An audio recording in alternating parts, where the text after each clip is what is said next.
Yeah, I'm working on it.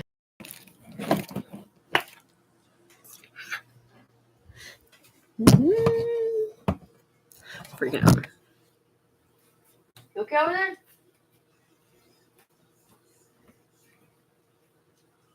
You okay?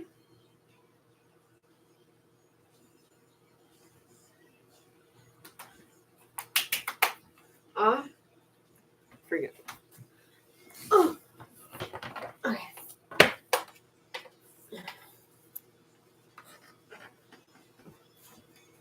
Well, get your face out of your crotch, maybe. Stupid.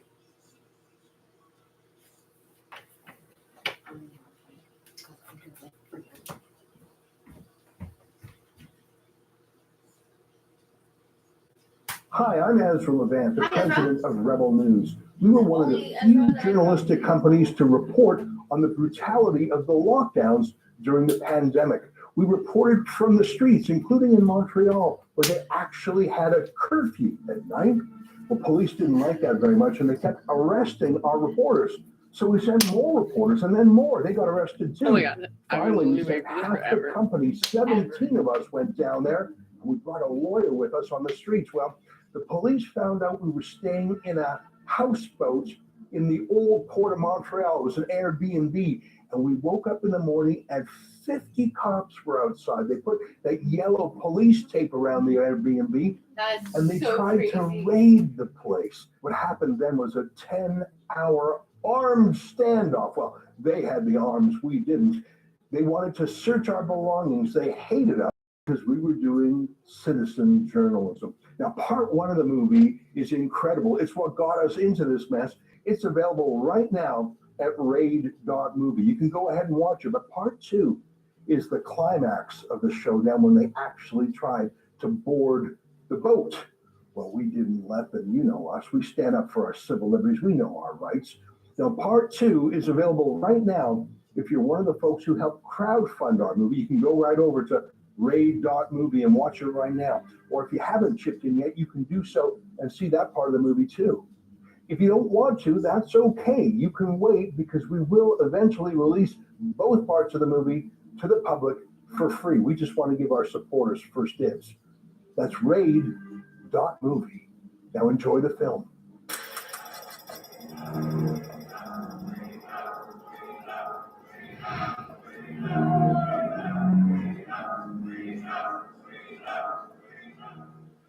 They wanted mass compliance. So they were like, you know, we give you a $1,500 ticket.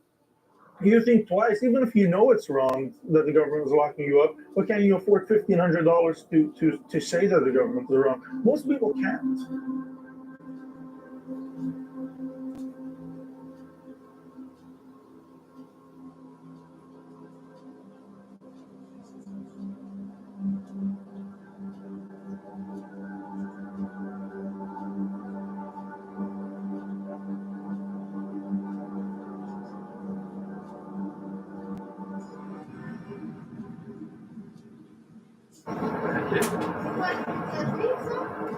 What? I'm with Rebel News. I'm not Media Juif. Who are you? What's your name? Jew media. They asked if we were Jews. They're anti-Semitic, crooked, and corrupt.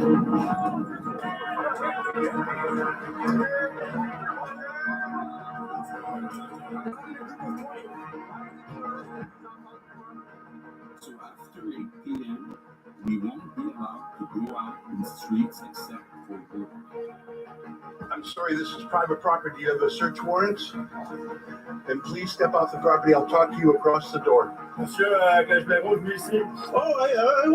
will fight this and I will win this. This is shameful. No, I don't have to wait for your illegal warrant to get my medicine. You want to get one now? That's fine. I'll give it go. Hey, what's the water?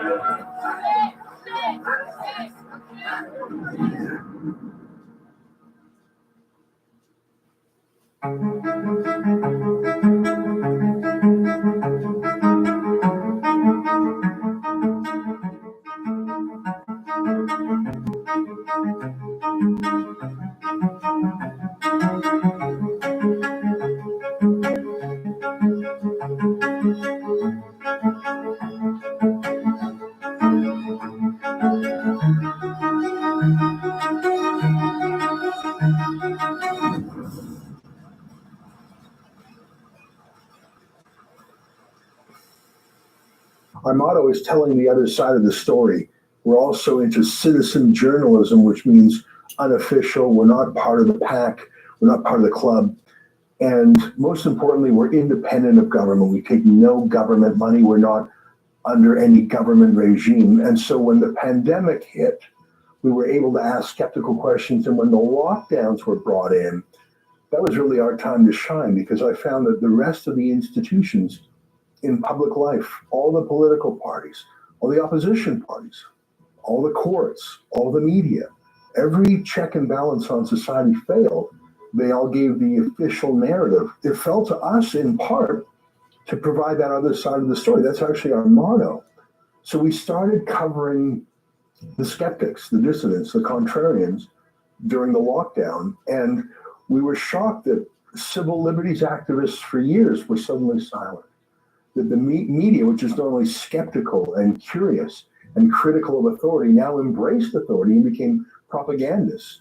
We had a young reporter in Montreal. His name is Yankee Pollock. He wasn't even supposed to be a reporter for us. He was doing social media in the background. He wasn't even supposed to be on camera, but he was in one of the worst epicenters for lockdowns in the country. They actually had curfews in Quebec, and they had some different times, but at one period it was from 10 p.m. to 5 a.m. Whether you were sick or whether you were healthy, whether you were vaccinated or not, you were under a lockdown like you were a prisoner in a prison riot. So Yankee, after he did his day job for us, he just went out into the streets to do a night job of his own volition, just to film what the streets were like. And he had a lawful excuse to do that. Journalists were exempt from the lockdown, but they kept hassling them. The police were hassling them because no other journalists dared to do that. They were just obedient. Only Yankee Pollock, a true citizen journalist, who sort of assigned himself that story, and we loved it because that wasn't even his job for us. It later became his job. He started showing what the streets were like.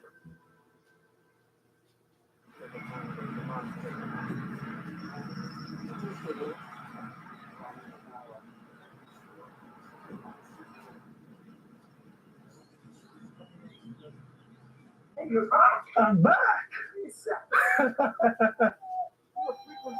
I am. This is Zoe's dog? Where's Zoe? How long are you back for? 6 days. Zoe is at the daycare working. Oh, send her my regards. All right. Good to see you, man.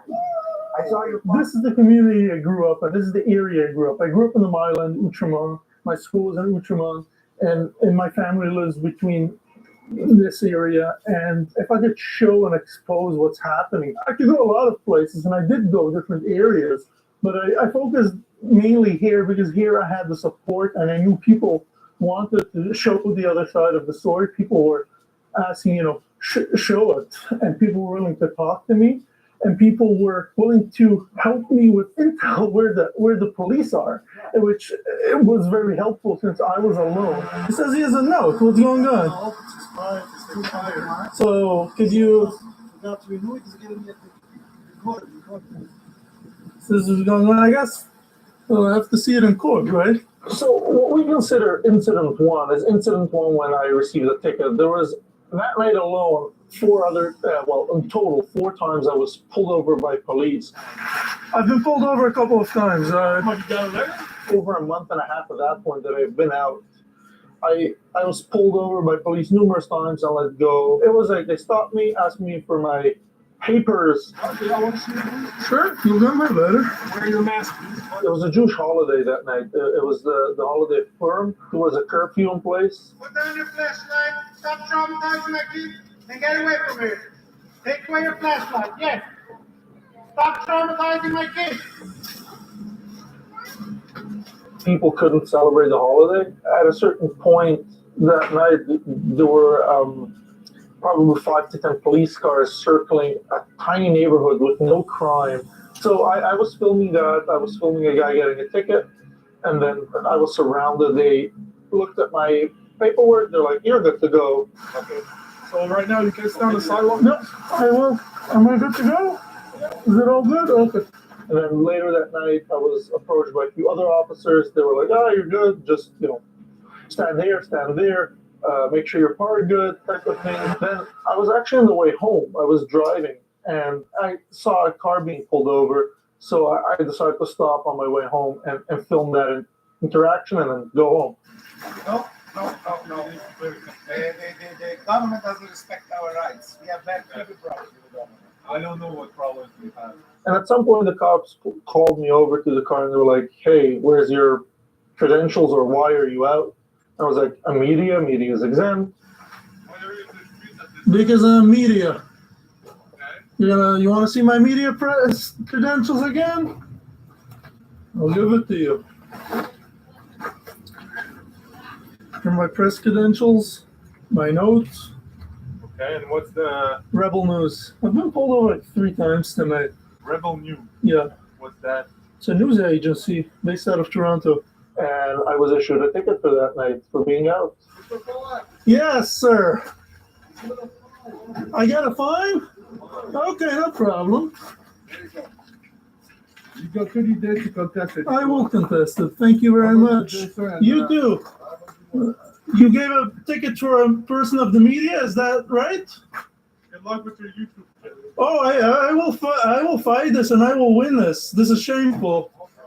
Thank you. Before I started going out, I reached out to the SPVM and I emailed them and I asked them, "Am I allowed to be out according to your rules?" And the answer was like, "Yes, you need to have your media pass, or a letter of employment from your boss saying you're allowed to be out." So I had both the requirements and I only needed one, and they still ticketed me that night and nights going on. I continued going out almost every night, filming, showing the world what's going on, showing our viewers.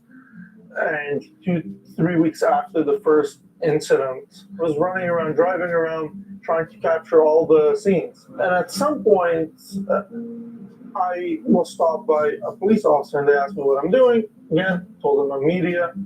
I'm out filming the curfew. I'm a member of the media. I'm entitled to be out. Okay. I have the right. I won't give you any ticket today. Okay, I'll just verify when I'm gonna go back to the station if your paper is legit. Legit, yeah. It's good for you. And they were not sure if I should get a ticket or not. They were debating. And the supervisor rolled around. I was like, "You've seen me, you know who I am." And his answer is like, "Yeah, I know who you are. And I know you received the ticket 2 weeks ago. You're going to get a ticket tonight." Yeah. I'm exempt. Like that. I am exempt. We'll see you in court, I have an email from the SPVM that I'm exempt, and I will continue going out. So they ticketed me. I called Ezra, as I always do. And Ezra was like, "Keep on filming, but, do your job, man, and don't worry about it." That's how that night ended.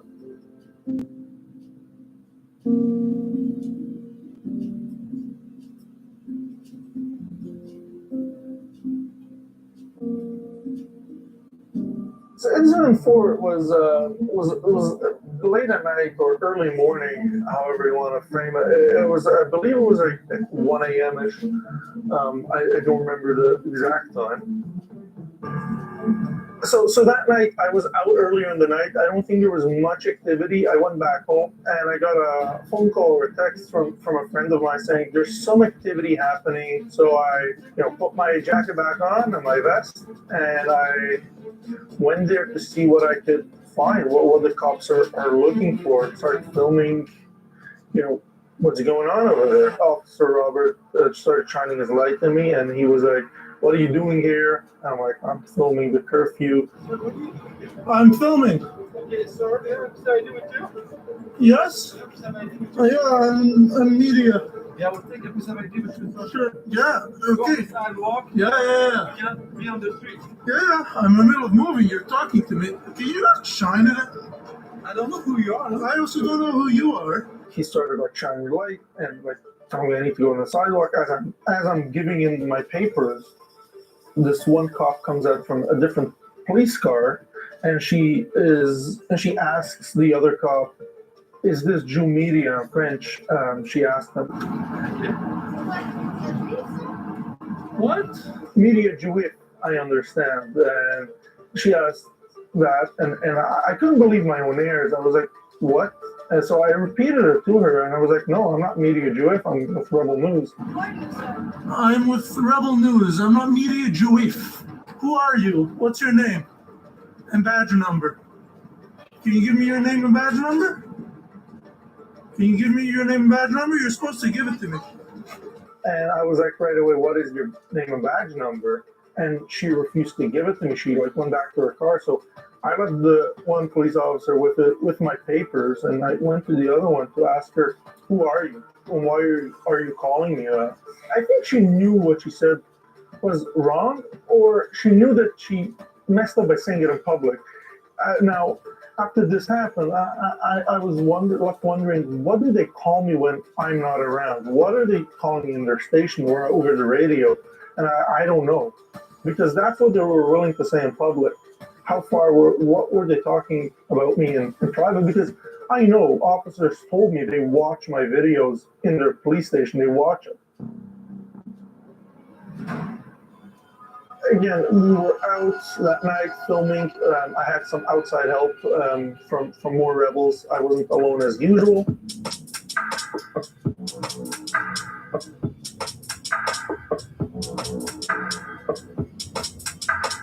What a typical week looks like for me is usually at 10 to 6. So I'll go into our headquarters in Toronto, I'll video edit, I'll do whatever is handed to me. Sometimes we take on assignments that are outside of the province, that are a little bit farther away.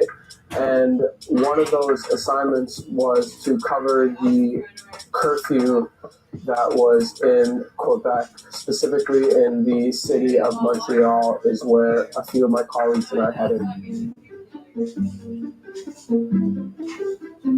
Started in Toronto, now I'm here in Calgary, and I, like I mentioned, I kind of do the whole 9 yards when it comes to a video and the production of said videos. I'll present the story, I'll seek those who I want to interview, I'll do a lot of the editing, write the article that's attached to the video, write what I'm going to say in the video, I do everything, and that's something that I think is very important.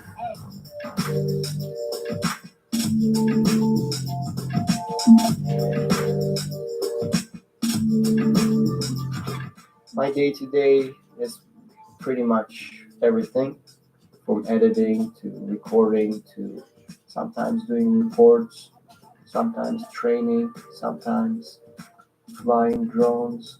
We covered the Toronto protest very well, and we saw what was happening in Montreal, and we decided to go there.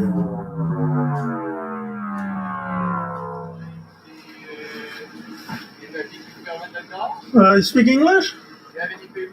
Yeah, we have favors. On this particular night, we came across an individual in a particular neighborhood that was pulled over by the police. That was an interesting night. It was a very cold night. Yankee, Lincoln, Mocha, and myself, we were being driven around by Yankee. We got out of the car to film this incident. We didn't know exactly what happened at the time, but we spoke to the cops, and I reached out to the miner's family to figure out what happened. Basically, he was out after the curfew. He was from out of town. He didn't really know what's going on with the curfew, and he was just walking home. Yankee was talking to the officer, or both of them, and he was like, "Hey, so what's going on here? I just want to, assess the situation, report on the situation." And they did not take too kindly to that. I'm media. I see you guys putting someone in the back of the car. Guys, give the paper. Long story short, we were held up for about 40 minutes in freezing cold temperatures, only to be ticketed thousands of dollars for simply our jobs.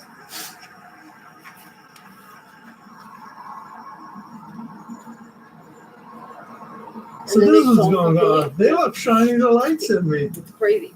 They called in about 6-7 police cars. We were surrounded from all yeah. Welcome to Montreal. And as if we were going to run, we gave them our information. We had no history of running. I never ran away from them. 45-minute interrogation, 1:30 in the morning. Well, I'm wearing your uniform, onesie, walk right off. Fight in court. Turn it in a 45-minute interrogation. Wanting them to put me in the back of the car, bring me home.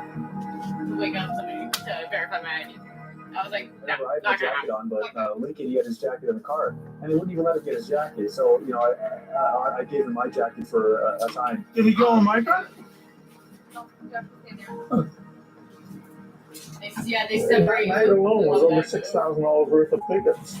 No, I love them. They I separate. needed $6,200 worth of tickets. That line night alone, $1,500 a pop, $1,550 a pop. They were trying everything to make sure we do not cover them again.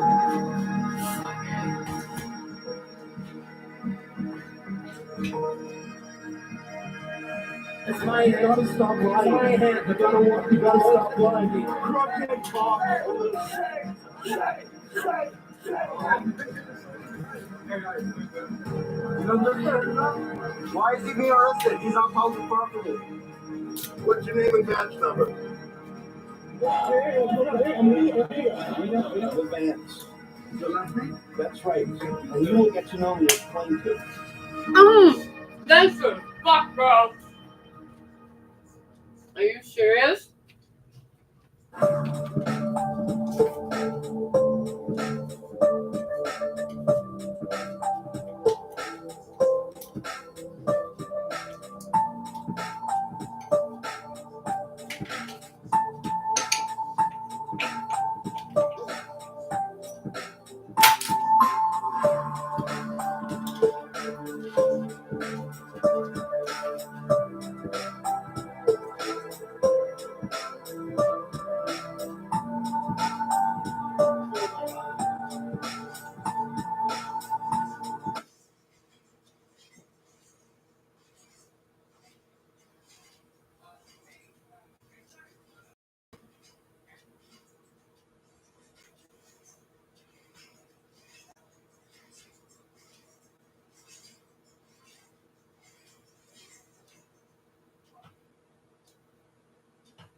Realized that we actually got along really well. So I think there was kind of this like instant spark. And even I remember we had this this rowing competition in kind of maybe October, and our parents were there. And actually, I think it was Ogie's mom who took pictures of me and of us, because she was like, "There's something there. There's something. I don't, you know, we weren't like an official couple, but there was something that was like pretty." Maybe like unique or like a spark. So that is how we met. And so it's been over a decade of us growing together and going through life together. So, Olivier, what are you doing right now? What is your job these days? I'm a CEO and co-founder a startup that I launched right now. They're coming out of Stanford, still in stealth mode. So in the early days of building the product, but what I can say is the startup's mission is to build the infrastructure for private market investing. We're basically exploring how artificial intelligence can help empower venture capitalists and private equity investors to make better investment decisions and streamline the operations with them. We're at the intersection of two big trends. One is the shift of the investment landscape from public markets to private market. Fucking unbearable. The returns have been better and more consistent in private equity and venture capital, the private markets. And then the rise of artificial intelligence, something we got really exposed to while at Stanford, is bringing a new host of capability, not to replace humans, but to help humans make better decisions. So that's about the startup where we are working out with closely with the co-founder, who I met while at business school. It's fucking garbo.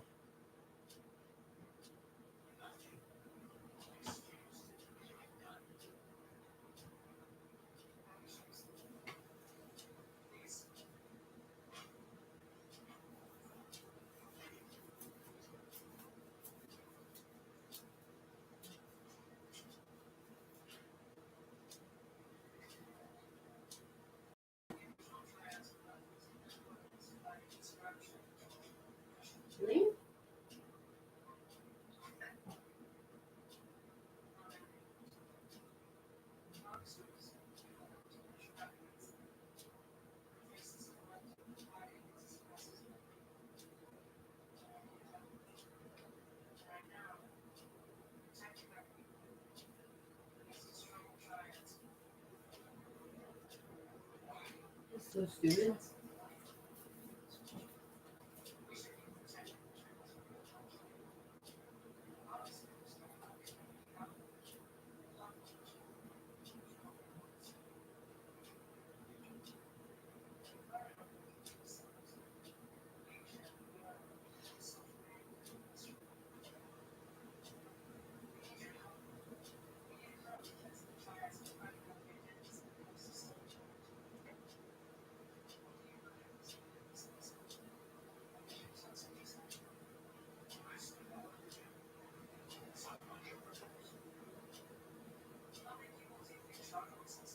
Mm-hmm.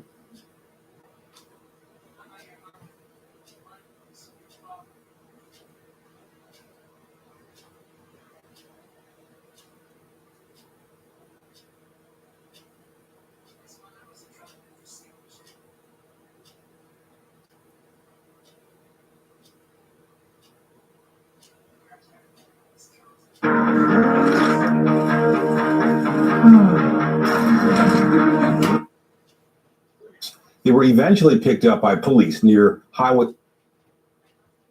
Have a pay transparency plan but don't know how to get started? Let us help you put your plan in motion. See? Considering. Yorkville is known for its high-end shopping, and these days, its holiday charm. But court documents allege it also contained a stash house for a famous biker gang. Good evening. The documents obtained by CTV News allege a Yorkville condo was used to store enormous amounts of cash for an underground gambling ring. The ring was run by the Hells Angels and has since been shut down. CTV John Woodward's been following this story and joins us live with the details. John. Nathan, people here can't believe it when we tell them that upwards of $5 million was stored in a 10th floor condo unit in the building just behind me in a way that probably attracted no attention from the neighbors. The building at 18 Yorkville Avenue has secrets, as many as 5 million of them, according to court documents that outline how authorities believe a 2-bedroom 10th floor unit was used as a stash house for cash by members of the Hells Angels motorcycle gang. All connected.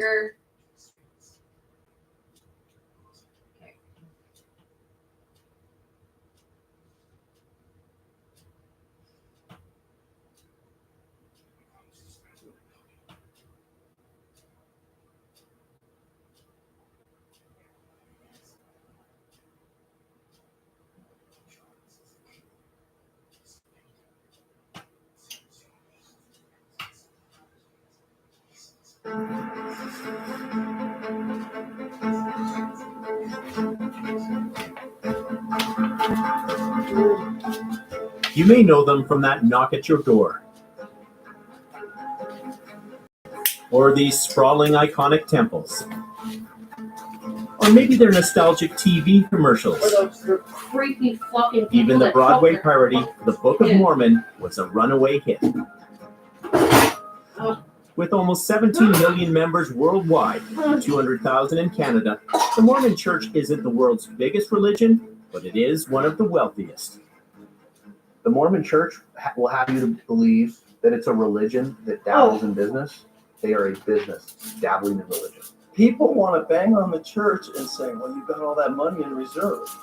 Yeah, and it's a good idea for other people to follow that example. Why does I've got a miracles require of the sea? But has the church built its wealth on the backs of taxpayers in Canada and around the world? Fucking There's a lot of questions about whether the church fucking has rape cartel, no more.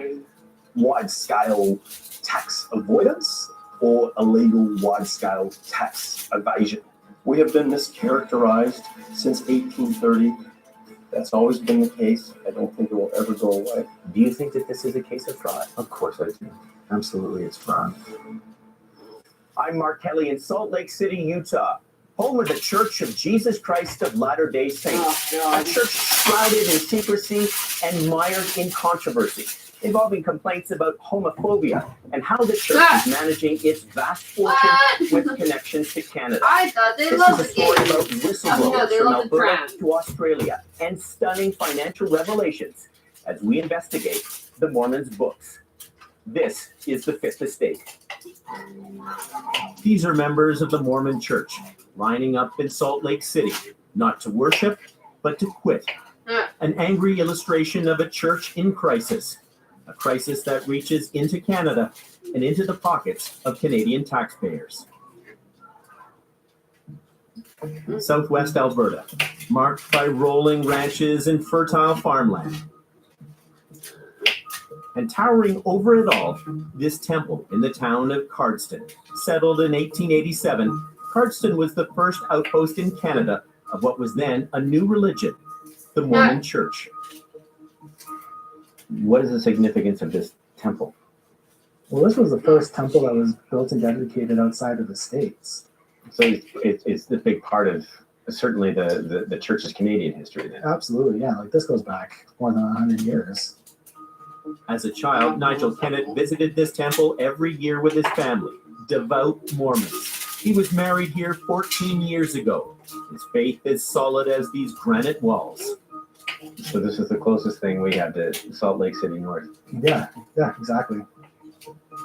But then Nigel learned something about the finances of the church he felt he had to share. I've been weighing on my mind for years. I was like, one of these days, I'm just going to write a letter.